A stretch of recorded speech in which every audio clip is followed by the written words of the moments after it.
दोस्तों नमस्कार, मैं मनोज कुमार शर्मा आपके बीच में एक बार फिर आज़ाद हिंद आवाज़ न्यूज़ के लिए।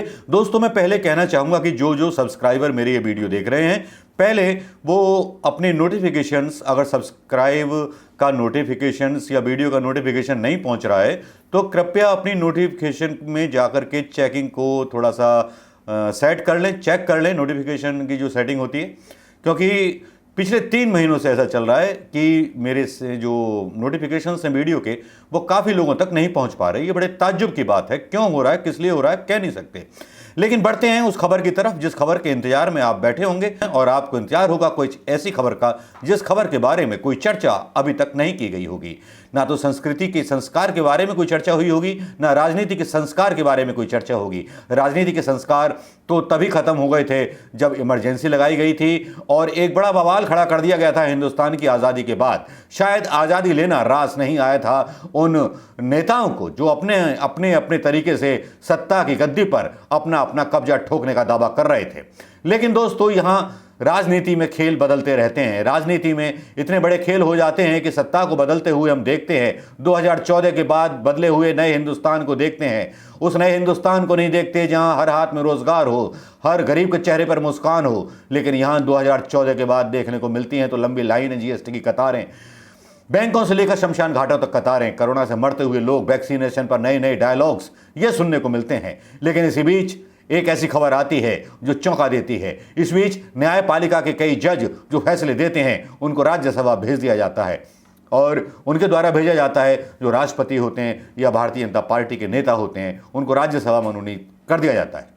जब इस तरह का सौदा और इस तरह का लेन देन जब चल निकलता है तब न्यायपालिका से थोड़ा सा विश्वास हिंदुस्तान की जनता का और जनता का डगमगाने लगता है शायद समथिंग इज फिशी, कुछ तो गलत चल रहा है। लेकिन इसी बीच एक नियुक्ति और हो जाती है।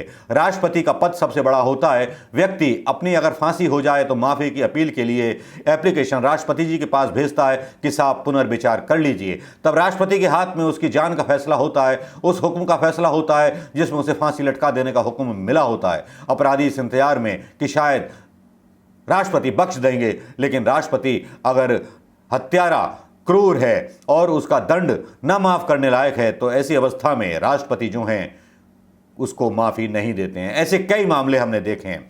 लेकिन दोस्तों फर्ज कीजिए एक ऐसे वकील को चुना जाता है, एक ऐसे वकील को राज्यसभा मनोनीत किया जाता है जिस वकील ने इंदिरा गांधी के हत्यारों के साथ मिलकर के इंदिरा गांधी के हत्या को झूठ साबित करने के लिए केस लड़ा हो।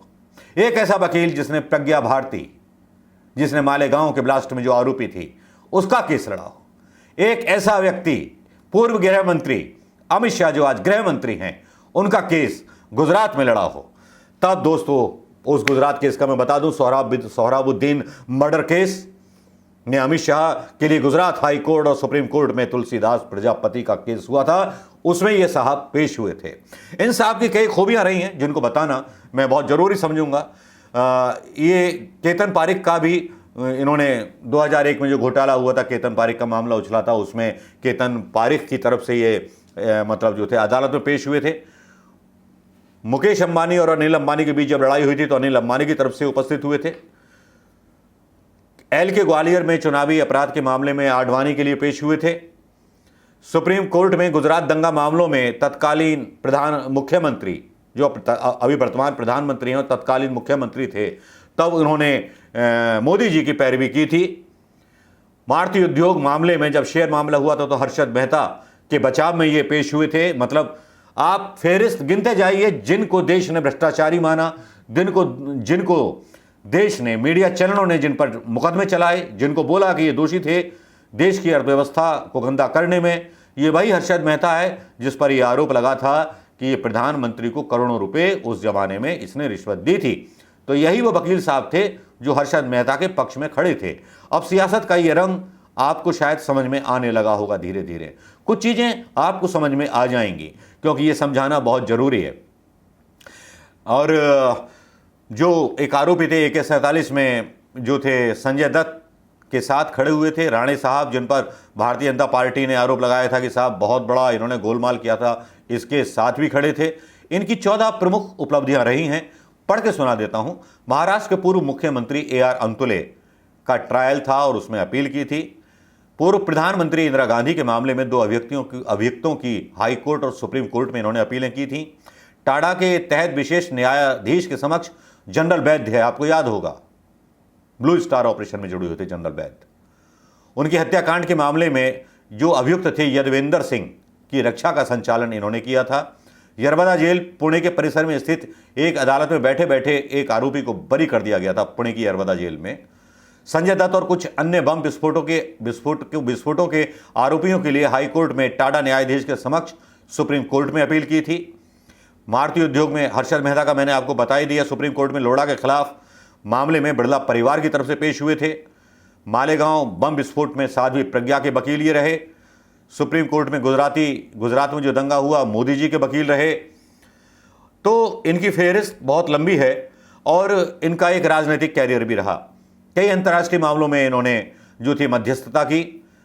5 सदस्यीय अभी जो गृह मंत्रालय है उसके 5 सदस्यीय जो एक आपराधिक कानून सुधार समिति है उसमें भी इनको नियुक्त किया गया। 2009 में मुंबई उत्तर मध्य निर्वाचन क्षेत्र से भाजपा शिवसेना के संयुक्त उम्मीदवार के रूप में ये चुनाव लड़ चुके हैं लेकिन हार गए थे। 2012 में जेठमलानी ने पार्टी अध्यक्ष नितिन गडकरी के फिर से चुनाव को लेकर भाजपा की राष्ट्रीय कार्यकारी समिति से इस्तीफा दे दिया था। ये एक मेन पॉइंट है, भारतीय जनता पार्टी की राष्ट्रीय कार्यकारी समिति में ये रहे। ये एक मेन पॉइंट है जो नोट करने वाला है कि एक भारतीय जनता पार्टी का एक ऐसा वकील इन सारे मामलों में उन लोगों के केस लड़ता है जो अपराधी थे। अब दोस्तों इनको मनोनीत किया गया है राष्ट्रपति रामनाथ कोविंद के द्वारा। अनुच्छेद 80 के तहत राज्यसभा के सदस्य के रूप में इनको मनोनीत किया गया है। इनका नाम आपको मैं बता देता हूं, महेश जेठमलानी। और ये न्यूज़ आपको शायद नहीं बताई गई होगी क्योंकि इस न्यूज़ के बारे में पर्दादारी बहुत ज़रूरी था। इन्होंने 12 फरवरी 1981 को बार में दाखिला लिया था। महेश जेठमलानी के बारे में 40 साल को शानदार कैरियर के रूप में माना जाता है। लेकिन दोस्तों एक सवाल उठता है, क्या नैतिकता नाम की कोई चीज़ बची है या कोई ऐसा नैतिकता के नाम पर चुनाव या केस लड़ने वाला वकील राज्यसभा का सदस्य मनोनीत हो सकता था? या जो एक नोबेल पुरस्कार विजेता थे क्या उनको राज्यसभा का सदस्य मनोनीत राष्ट्रपति के द्वारा नहीं किया जा सकता था?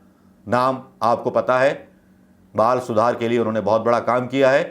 क्या उनके लिए भारतीय जनता पार्टी के सरकार के जो राष्ट्रपति हैं, बल्कि देश के राष्ट्रपति हैं रामनाथ सिंह कोविंद, क्या उनके लिए उन्होंने सोचा कि एक ऐसे व्यक्ति को राज्यसभा का सदस्य मनोनीत किया जाए जिसने बाल अधिकारों के लिए, और नाम था कैलाश सत्यार्थी, शायद सरकार को नहीं मालूम होगा, स्ट्रगल किया था इन्होंने चिल्ड्रंस के लिए, यंग पीपल्स के लिए, और चाइल्ड ट्रैफिकिंग पर इन्होंने बहुत बड़ा काम किया था।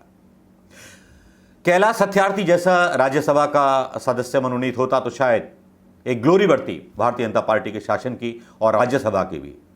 लेकिन उन लोगों को मकाम नहीं मिलता जिनको इसकी ज़रूरत होती है। मकाम उनको मिलता है जो सब कुछ वो काम करते हैं जो सरकारें चाहती हैं, जो पार्टियां चाहती हैं।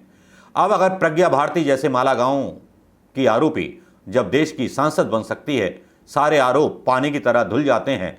भारतीय जनता पार्टी एक ऐसी गंगा नदी साबित होती है जिसमें सारे पाप धुल जाते हैं। तब दोस्तों देश के भाग्य पर और भविष्य पर वाकई रोना आता है और सोचने पर मजबूर होना पड़ता है कि आखिर कब तक हिंदुस्तान में ये सब चलता रहेगा? कब तक सियासत के नाम पर इस तरह के सौदे होते रहेंगे? आखिर कब तक? दोस्तों वीडियो कैसा लगा? अच्छा लगा हो तो शेयर करना मत भूलिएगा दोस्तों। नमस्कार, जय हिंद।